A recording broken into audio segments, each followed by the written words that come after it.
Hello guys! Hello Earth Signs, Virgo, Capricorn, and Taurus. Welcome dito sa aking channel, Kapalaran 888. Welcome! Earth Signs, Virgo, Capricorn, and Taurus. I hope na makuha mo yung energy. Sorry. Ito ay para sa Friday message guys. Earth Signs, Virgo, Capricorn, and Taurus. Ano ba ang messages para sa araw nito? Masyadong busy yung iba sa inyo guys. Sorry.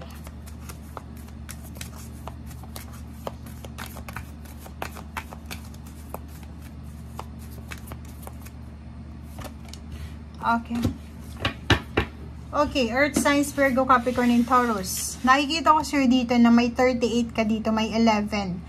May manifest ka or siguro busy ka sa ginagawa mo. Like, for example, busy ka sa trabaho, nagtatrabaho ka sa gabi, sa umaga, or kung isa kang estudyante, occupied yung schedule mo, 'di ba? Sobra kang busy. Ang dami mong kailangan na gawin, ang dami mong kailangan na tapusin.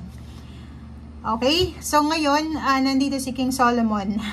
Sinasabi siya ng card na to na wala kang oras para sa ibang bagay kasi nakaset lang yung mindset mo sa isang lugar, sa isang bagay. So, wala kang iniisip na multitasking or pagsabay-sabayin yung mga bagay-bagay sa mundo dahil focus ka lang sa kung anong ginagawa mo. Lalo na kung trabaho ito, Earth Signs, Virgo, Capricorn, and Taurus, make sure na especially yung Virgo, posibleng nagtatrabaho siya sa gabi or posibleng overtime, panggabi, yun yung priority niya ngayon sa trabaho, work. Okay? Thank you guys.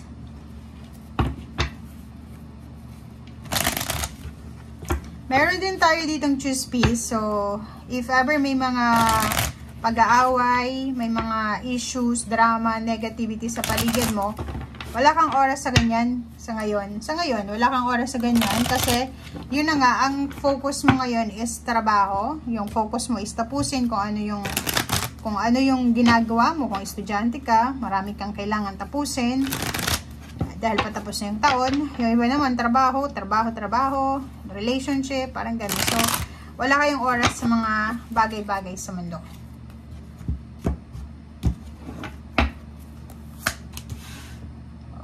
So, yun.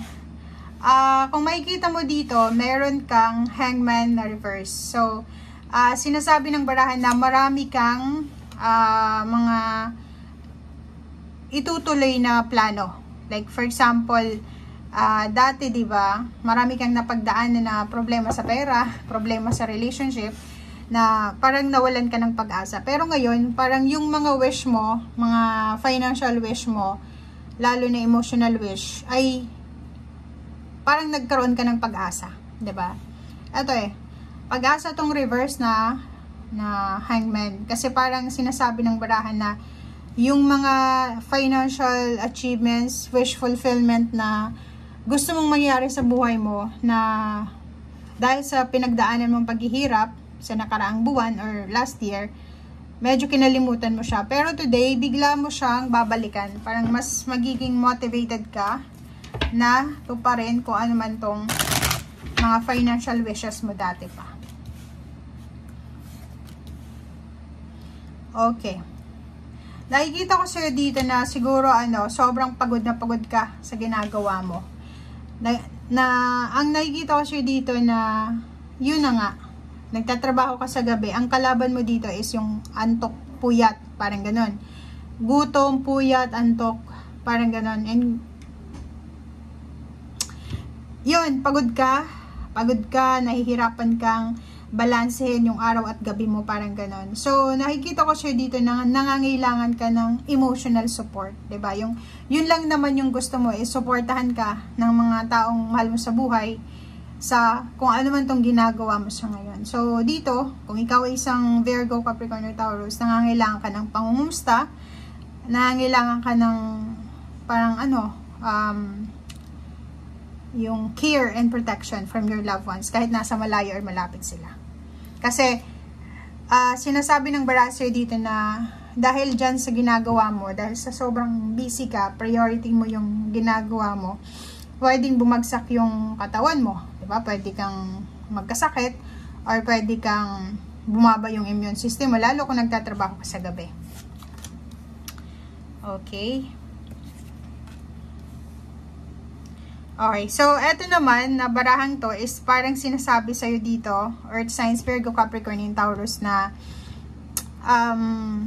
para daw maiwasan natin yung future problems regarding sa health, kailangan daw ngayon pa lang simulan mo na yung pagbabago ng mga health regimen. So, if ever nagtatrabaho ka sa gabi, or sa gabi gising ka, sa umaga tulog ka, parang ganun. So, make sure daw na kailangan natin baguhin yung mga healthy regimen natin. Yung trabaho siguro, if trabaho mo yan sa gabi, ang kailangan mo lang is i-sustain mo yung pangangailangan mo, lalo na sa yung katawan. So, Zero the Fool, ang daming pagbabago na pwedeng magsimula sa buhay mo, na pwedeng maging rason para makaalis ka sa restrictions, sa stagnation, and para makalaya ka na sa problema pinansyal. Pero ang problema lang dito guys is may mga pwede kang masacrifice dito. Ang pwede mong masacrifice dito is health, lalo na kung gabi ka nagtatrabaho.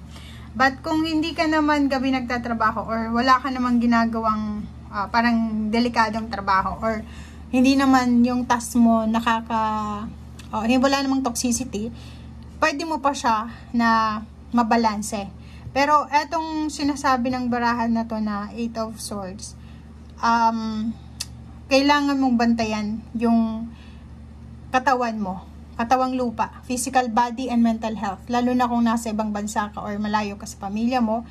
Ang magiging problema mo dito is homesickness, sadness, sakit ng ulo, sakit ng katawan, hindi ka makatulog, parang ganun. So, comment down below if resonated ka. Okay, so meron din tayo ditong Knight of Cups and Four of Cups. May hinihintay ka dito. Parang nakikita ko sa'yo dito na naghihintay ka na may mag-offer sa'yo. Diba? Parang naghihintay ka na may mag-offer sa'yo ng tulong, or pwedeng may naghihintay sa inyo na kumustahin ka, or may naghihintay sa inyo na kasi siguro umutang ka ng pera, hinihintay mo yung sagot niya, parang ganun. So comment down below if resonated ka. Relationship, ganun din. If ever may mga nag-aaway na magkakarelasyon, pwedeng today ay hinihintay mo yung karelasyon mo na mag-send siya sa'yo ng sorry or message. So, be patient lang kasi sinasabi ng baraha sa'yo dito na malapit mo nang makuha yung success and victory. Malapit mo nang makuha kung ano yung deserve mong blessing. So, if ever man na, diba? If ever man na pagod ka na sa ginagawa mo, mapatrabaho, mapa-relationship, counting test pa daw, diba? Pasensya ang kailangan mo. Kailangan mo magpasensya kasi kung makikita mo dito, malapit na hawak kamay mo na, abot kamay mo na yung pangarap mo, abot kamay mo na yung celebration. If you're a student, busy ka sa pag-aaral sa gabi, or pwedeng marami kang mga ginagawa sa gabi, pero malapit ka na makapagtapos. If ever man nagtatrabaho ka sa gabi, or nagtatrabaho ka ng gabi at araw, malapit na siguro yung iyong contract, end ng contract, or malapit ka nang mai-promote, or malapit ka nang makaalis dyan sa stagnation na yan. Okay? Thank you guys. Bye!